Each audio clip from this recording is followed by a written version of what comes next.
হয়েছি, আমরা ব্যবসায়ীরা খুব খুশি হয়েছি ইনশাল্লাহ। কারণ আমার নিত্য নতুন যাত্রী আসবে, আমরা নিত্য নতুন ব্যবসা করতে পারবো, ঠিক না? সঠিক সময় সঠিক জায়গায় আমরা বেচা কিনা করতে পারবো। দেখা গেল ট্রেন যখন না ছিল তখন আমরা এই বেচা কিনা একবারে কম হয়েছে, কারণ আমরা এই এলাকাবাসী যে লোকগুলা ছিল হেরার কাছে বেচা কিনা করা লাগছে। এখন ট্রেনটা চলায় আমরা যাদের মাধ্যমে চলানো হয়েছে এবং যাদের উদ্যোগে এই ট্রেন আবার নতুন করে চলছে তাদের প্রতি আমার শ্রদ্ধা সালাম। বিশেষ করে কর্তৃপক্ষ, ট্রেন কর্তৃপক্ষকে অনেক অনেক ধন্যবাদ।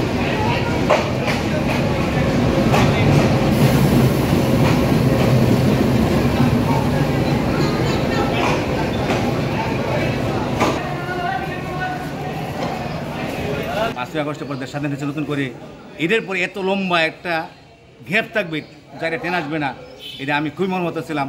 আমরা এটা শুনতে খুব খারাপ লাগছিল। আমার মনে হয় কোনো দুষ্কৃতিকারী এই কামটা করছে কিনা, বন্ধ করছে কিনা ট্রেনটা। যাই হোক, দুর্গাপুর গোবরা উপজেলাবাসীকে আপনার টিকিট ছাড়া কেউ ট্রেনে উঠবেন না।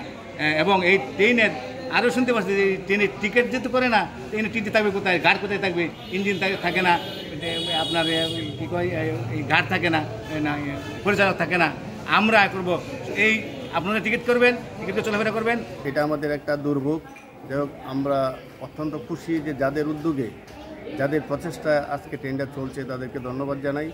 এবং আমরা আশা করি যে এখন থেকে ট্রেনটা রেগুলার চলবে এবং চললে এলাকাবাসীর উপকার হবে।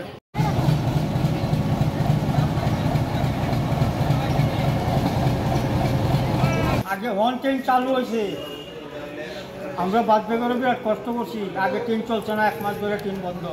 তখন আমরা ট্রেন চালু হয়েছে, ওখান যদি বাদ বেগরে না কষ্ট করি, যদি চলতে পারি, বিরাট কষ্ট করছি। বাদ বেগরে ট্রেন বন্ধ হয়ে গেছি।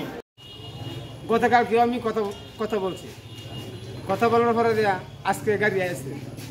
গাড়ি এলে আমি অনেক খুশি হয়েছি, আমি আনন্দে আত্মহারা। আমি 100 টাকা দিচ্ছি, মনে অনেক খুশি হয়েছি।